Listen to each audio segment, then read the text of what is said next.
Le récent baromètre Web3 réalisé par Deloitte, mandaté par QuantHouse, mentionne que 47% des entreprises interrogées ont investi dans les cryptoactifs et que 32% projettent de le faire. Est-ce que votre banquier est informé de cela? Est-ce que votre expert comptable est en mesure de vous accompagner pour ce type de transaction? Ce sont des questions à valider en amont dont vous trouverez les réponses dans cette vidéo.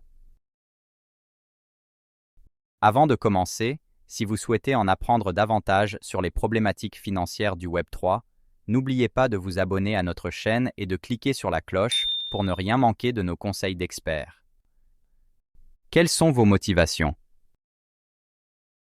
Les motivations peuvent être diverses. La diversification de ses supports d'investissement. Se positionner sur une technologie révolutionnaire. Avoir la possibilité de payer ses fournisseurs en cryptoactifs. Avoir la possibilité de payer des primes à ses salariés en cryptoactifs, attention, à manipuler avec prudence, ou tout simplement pour l'image de la société. Est-ce que vous avez informé votre banque de votre souhait d'investir dans les cryptoactifs?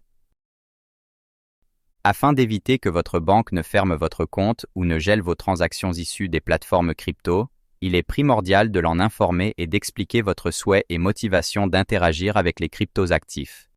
En effet, il peut arriver qu'elle refuse et donc qu'elle décide d'interrompre la relation commerciale. En cas de difficulté, adressez-vous à des banques crypto-friendly telles que Conto ou Allkeepé. Est-ce que votre expert comptable est en mesure de vous accompagner? Que ce soit en matière d'acculturation ou tout simplement dans les problématiques comptables et fiscales crypto, il peut parfois arriver que votre expert comptable refuse de vous accompagner pour diverses raisons. Expert comptable old school. La non-maîtrise des sujets portant sur les actifs numériques. La complexité des travaux supplémentaires à réaliser en matière de lutte anti-blanchiment ou encore des travaux d'inventaire à la clôture de l'exercice comptable. Ou d'autres raisons diverses. Aujourd'hui, divers outils comme ContaCrypto ou Crypsio viennent faciliter le travail des professionnels du chiffre en leur proposant le fichier des écritures comptables FEC relatif aux transactions liées aux cryptoactifs. Par ailleurs, l'Autorité des normes comptables, ANC, a publié le règlement numéro 2020-05 concernant les services sur les actifs numériques et les jetons. Même si ce dernier est incomplet et ne répond pas aux sujets tendancieux du moment, NFT, DAO, métavers, il propose des schémas d'écriture comptable relatifs aux investissements simples ou encore tout ce qui régit les ICO. En cas de difficulté, adressez-vous à des experts comptables spécialisés sur ce secteur.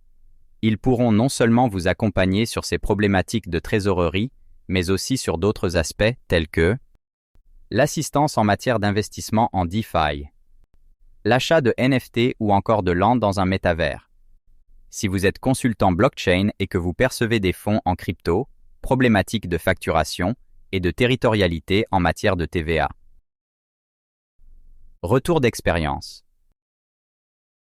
En 2019, l'expert comptable d'un dirigeant avait refusé que ce dernier investisse dans la crypto-monnaie Ethereum, alors que son cours moyen était de 200 € à cette époque, prix multiplié par 10 à la date de cette vidéo. Où acheter vos crypto-monnaies?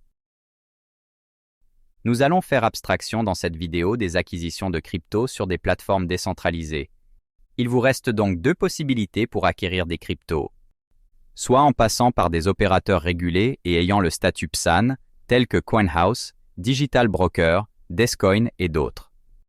Soit par des opérateurs n'ayant pas le statut PSAN, mais qui sont tout autant sérieux, comme Coinbase qui a fait son entrée en bourse en avril 2021 ou encore Kraken Pro. Votre choix devra se faire en fonction des crypto-monnaies que vous souhaitez acquérir, choix limité chez les PSAN. Des frais que vous êtes prêt à payer, plus importants chez les PSAN. De votre sensibilité en matière de sécurité, les acteurs français sont régulés par l'autorité des marchés financiers. De votre souhait d'accompagnement, par exemple, QuantHouse propose une assistance personnalisée. Quels sont les risques de ce type d'investissement? Les cryptoactifs font face à de nombreux risques. Au niveau réglementaire, il reste encore beaucoup de zones d'ombre.